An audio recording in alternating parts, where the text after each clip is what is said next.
ডাকসু নির্বাচন সহ বাংলাদেশের সকল ছাত্র সংসদ নির্বাচন বন্ধ করার জন্য বিভিন্ন ধরনের ষড়যন্ত্র এবং চক্রান্ত হচ্ছে। আমাদেরকে দায়িত্বশীল আচরণ করতে হবে।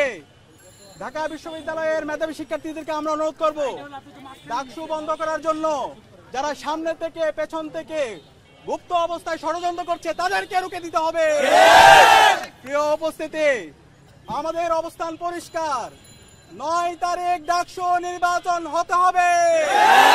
এটা আমাদের জুলাইয়ের শহীদদের দাবি। এটা ঢাকা বিশ্ববিদ্যালয়ের 40,000 শিক্ষার্থীর দাবি। ডাকসু নির্বাচন 9 তারিখে হবে। শিক্ষার্থীরা তাদের নির্বাচিত প্রতিনিধিদের মাধ্যমে আগামীর স্বপ্নের ঢাকা বিশ্ববিদ্যালয় বিনির্মাণ করবে। আমরা সবাইকে আহ্বান করব, সবাই যেন সজাগ থাকে। সকল ষড়যন্ত্রকারীদেরকে যেন আমরা আইডেন্টিফাই করে তাদের বিরুদ্ধে যেন আমরা ঐক্যবদ্ধভাবে অবস্থান পরিষ্কার করতে পারি। যদি এমন হয়, ধরেন যে আমার প্রার্থিতা নিয়ে এটা চ্যালেঞ্জ করা হয়েছে, তাদের রায় হওয়া উচিত তো আমার প্রার্থিতা থাকবে কি থাকবে না এটা নিয়ে, তাই না? রায় হওয়া তো এটা হওয়া উচিত না যে ডাকসু স্থগিত হবে।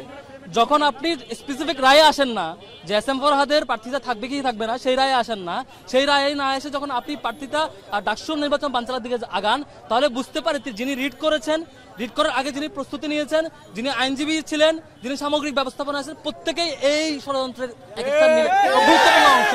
যারা এই রিটের সাথে জড়িত ছিল, যারা সেই টু দি পয়েন্ট রায় না দিয়ে, যার ব্যাপারে রিট হয়েছে, আমার ব্যাপারে রিট হয়েছে, আমার প্রার্থী থাকবে কি থাকবে না এই রায় না গিয়ে সরাসরি ডাকসু বানচালের দিকে যাচ্ছে, পুরো প্রক্রিয়া যারা জড়িত প্রত্যেককে আমরা মার্ক করবো এবং প্রত্যেকটা শিক্ষার্থীরা আগামীতে লাল কার্ড দেখাবে আগামী 9 সেপ্টেম্বর ইনশাআল্লাহ। এবং যে রিটটা হয়েছে সেই রিটটা টু দি পয়েন্ট রায় হোক, আমি তো বলেছি আদালতের রায়ের প্রতি আমি সম্মান জানাই, রায় যেটা আসবে সেটা মেনে নিব। কিন্তু সেই রায় যদি আমার যে অবজেক্টিভে রিট করা সেই রায় না এসে ডাকসু বানচালের দিকে আগায়, তখন আমরা বুঝতে পারি এখানে নিশ্চয়ই কালো ছায়া এখানে আছে। যারা চেষ্টা করছেন, যারা বাহিরে অভিনয় করলো, প্যানেলে অংশগ্রহণ করলো, নির্বাচনে অংশগ্রহণ করলো, ভিতর থেকে ষড়যন্ত্র করছেন কিভাবে ডাকসুটা পেছানো যায় আপনাদের ভরা ডুবির ভয়ে, আমরা এটি প্রতিহত করবো ইনশাল্লাহ।